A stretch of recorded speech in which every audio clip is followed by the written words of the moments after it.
რა ქონებას ფლობს გიორგი გახარია და რაც მალავს ყოფილი პრემიერ-მინისტრის დეკლარაცია. წყარო კურიერი პიესს ახალ დეტალებს უყვება. ცნობილი ხდება დამატებითი ეპიზოდები სავარაუდო კორუფციული გარიგებების შესახებ, რომლის მიხედვითაც გიორგი გახარიას ახლო ნათესაურმა სამეგრელოში 1700-მდე ჰექტარ მიწის ნაკვეთზე გაშენებული თხილის პლანტაციებზე გამოცხადებულ აუქციონში მხოლოდ იმიტომ გაიმარჯვა, რომ მაშინდელი პრემიერის ახლო გარემოცვის წევრი იყო. ეს ყველაფერი არ არის. წყაროყვება, რომ ყოფილ პრემიერს საკუთარი ქონება, სახლები, მიწის ნაკვეთები და კომპანიები მისი და მისი მეუღლის ნათესავებზე და მეგობრებზე აქვს გაფორმებული. ბუნდოვანებას იწვევს ერთი გარემოება. ქონება, რომლებზეც კურიერი პიესს ინფორმატორი უყვება, ერთ დროს მართლაც ასახული იყო გახარიას დეკლარაციაში, თუმცა რამდენიმე წელიწადში გაქრა და დოკუმენტების მიხედვით დღეს მისი ახლო გარემოცვის საკუთრებაა. ყოფილი პრემიერის დეკლარაციაში არ ჩანს არც საკრედიტო დავალიანებები, სამაგიეროდ თანხა გაჩნდა სადებოზიტო ანგარიშებზე, რომლის წარმომავლობა გაურკვეველია.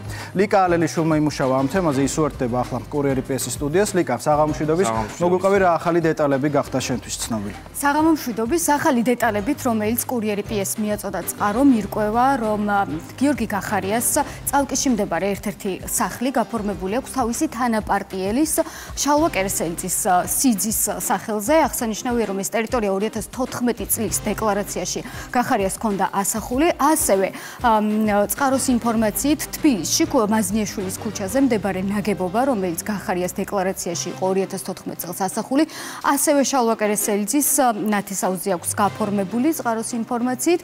პარალელურად ჩვენთვის ცნობილი გახდა, რომ სამეგრელოს მოსახლეობა გიორგი გახარიას ექს-პრემიერს ადანაშაულებს მიწის გასხვისებაში საკუთარ ნათესაურზე.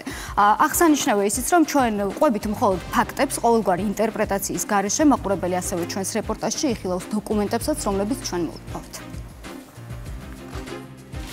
რა კორუფცია ხალხმა? შეიძლება ვიღაცას ქართულ ჯიგრულ პონჩი რაღნა.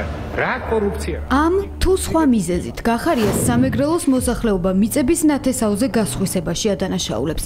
ადგილობრივი ფერმერები ამბობენ, რომ სენაკის, მარტვილისა და აბაშის მუნიციპალიტეტებში 1700-მდე ჰექტარ მიწის ნაკვეთზე გაშენებულ თხილის პლანტაციებზე გამოცხადებულ აუქციონში თორნიკე ლათათიამ იმიტომ გაიმარჯვა, რომ ის გახარიას ნათესავი იყო. რო დავდივარ გახარიამ ამდენია იყო, გახარიამ ამდენი მიწები აიწვია, ბარგაბრაზები და გამწარებული. მათ მიერ არის ძალიან ბევრი მიწები ისე მიჩქმალული, რომ მხოლოდ ფიგურირებს ერთადერთი სახელი. ერთადერთი პირი, რომელზეც ადგილობრივები საუბრობდნენ, სწორედ თორნიკე ლათათია. ის ჩხოროწყოს, აბაშას, სენაკის, მარტვილის გარდა მცხეთის მუნიციპალიტეტის სოფელ ნიჩბისში გაშენებული ნუშისა და თხილის მწარმოებელი კომპანიის დირექტორია. კურიერი პიესთან სატელეფონო საუბარში ლათათია აუქციონში გამარჯვებასთან მისი ნათესავი გიორგი გახარიას კავშირს უარყოფს. ბიზნესი არ არის, მე ვარ კომპანიის დირექტორი. იმბოლოდ მასაც საინვესტიციო ვალდებულებით შევისყიდეთ, დაახლოებით 3 მილიარდზე მეტი ჩაიდო ინვესტიცია. ჩვენ ვიყიდეთ ტერიტორიები კერძო პირისგან, იურიდიული პირისგან, იტალიური კომპანიისგან, რომელიც ფლობდა მეურნეობას. სახელმწიფო არც პრემიერ-მინისტრი ამ თემასთან შემხელობაში ვერ იქნებოდა და თორნიკე ლათათიას ეკუთვნის რამდენიმე კომპანიაც, ლურჯი ბაღი, New Force Energy და კრიპტო მაინინგი, რომლებიც საკუთარი საცხოვრებელი სახლის მისამართზე აქვს დარეგისტრირებული. წყარო კურიერი პიესს უყვება, რომ ლათათიას ყველა კომპანიის უკან სწორედ გიორგი გახარია დგას. ბრალდებებს უარყოფს ექს-პრემიერის ნათესავი და ამტკიცებს, რომ არც ერთი ბიზნესი მოქმედი არ არის. New Force Energy და კრიპტო მაინინგიც თქვენ სახელზეა. მოქმედი ბიზნესები არ არის ეგრე. ლათათიას არ ახსოვს არც თავისი ნათესავის პარტიისთვის შეწირული 35000 ლარიც. რა მაქვს შეწირული? 35000 ლარი. არ მახსოვს ეს შეწირვის ფაქტი და პოლიტიკური აქტივობა საერთოდ არ მაქვს. ის, რაც ლათათიას არ ახსოვს, დასტურდება ოფიციალური დოკუმენტებით. 2021 წლის 1 ნოემბერს მან გახარიას პარტიას 15000, 2021 წლის 5 ოქტომბერს კი 20000 ლარი შესწირა. ერთადერთი, რასაც ლათათია არ უარყოფს, გერმანიაში მყოფ ექს-პრემიერთან ნათესაური კავშირია.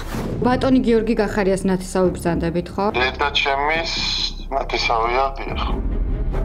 ლათათიასგან განსხვავებით გახარიასთან მეგობრობასაც კი უარყოფს გიორგი ციცქიშვილი, რომელიც წყაროს ინფორმაციით დღემდე ექს-პრემიერის იმ სახლში ცხოვრობს, რომელიც გახარიას 2014 წლის დეკლარაციაში ოფიციალურად იყო ასახული და 2016 წელს საჯარო ფინანსური დოკუმენტიდან გაქრა. კურიერი პიესმა ციცქიშვილს სწორედ წავკისში მიაკითხა, თუმცა მან კამერებთან გამოჩენა არ ისურვა. სატელეფონო საუბარში კი მხოლოდ ის ფაქტი დაადასტურა, რომ გახარიას თანაპარტიელის შალვა კერესელიძის დისკმარია. თქვენ ბრძანდებით შალვა კერესელიძის დისკმარი, ხო? სიძე როგორც ვიცით. და როგორც ვიცით, გიორგი გახარიას კუთვნილ სახლში ცხოვრობთ, რომელიც თქვენზე არის გაფორმებული, წყარო მოგვაწოდა ინფორმაცია. არანაირ კომენტარს არ ვაკეთებ გენაცვალე რა, დაუკავშირდით გახარიას თავისი პარტია აქვს და არანაირი კავშირი არ მაქვს მაგათთან. ციცქიშვილის სახელზე მხოლოდ წავკისში მდებარე სახლი არ არის. წყარო კურიერი პიესს უყვება, რომ გახარია მის სახელზე გადააფორმა თბილისში, მაზნიაშვილის ქუჩაზე მდებარე ნაგებობაც, რომელზეც 4 სართულიან სასტუმროს აშენებენ. ექს-პრემიერის 2014 წლის დეკლარაციის მიხედვით, ის გახარიას მეუღლეს, მარიკა ფანცულაიას ეკუთვნოდა. 2018 წლიდან კი დოკუმენტიდან ეს ქონებაც გაქრა. მესაკუთრედ გიორგი ციცქიშვილი ჩაიწერა. მის სახელზეა გაფორმებული რამდენიმე ბიზნესიც, სამეფო კენკრა, ქართული ვაზი და სამეფო ქვევრი. წყაროს ინფორმაციით ყველა კომპანიის უკან გიორგი გახარია დგას. ჩვენ ინფორმაციის გადამოწმება ადრესატთან გიორგი ციცქიშვილთან ვცადეთ, თუმცა გახარიას მეგობარმა კითხვებზე პასუხის გაცემა არ ისურვა. კითხვები მაქვს თქვენთან და შეგიძლიათ რომ შეგხვდეთ. სამეფო კენკრა ქართული უძრავი ქონების ნაწილის გარდა გიორგი გახარიას დეკლარაციებიდან გაქრა საკრედიტო დავალიანებებიც. პარალელურად თანხები გაჩნდა სადეპოზიტო ანგარიშებზე. მათი წარმომავლობა გაურკვეველია. ექს-პრემიერს წლების განმავლობაში თავის ფინანსურ შემოსავლებზე კონკრეტული პასუხი არ გაუწია. აღსანიშნავია ის ფაქტიც, რომ ჩვენ წინა კვირას რეპორტაჟის მომზადების დროს არაერთხელ ვცადეთ და დავუკავშირდით როგორც გიორგი გახარიას, ასევე მისი პარტიის წევრებს, იმისთვის რომ მათგან მოგვესმინა კითხვებზე პასუხი, თუმცა ამ კვირას ჩვენ თავად აღარ დავკავშირებივართ გახარიას პარტიის წარმომადგენლებს. მიზეზი რამდენიმე დღის წინ ჩვენი ტელეკომპანიის ხელმძღვანელობამაც განმარტა და ეს მიზეზი არის ის, რომ სანამ ბოდიშს არ მოიხდის გახარიას პარტია შეურაცხყოფელი განცხადებებისთვის ტელეკომპანია უარს აცხადებს მათ გაშუქებაზე. მადლობა. ეს ლიკა ალელიშვილი იყო.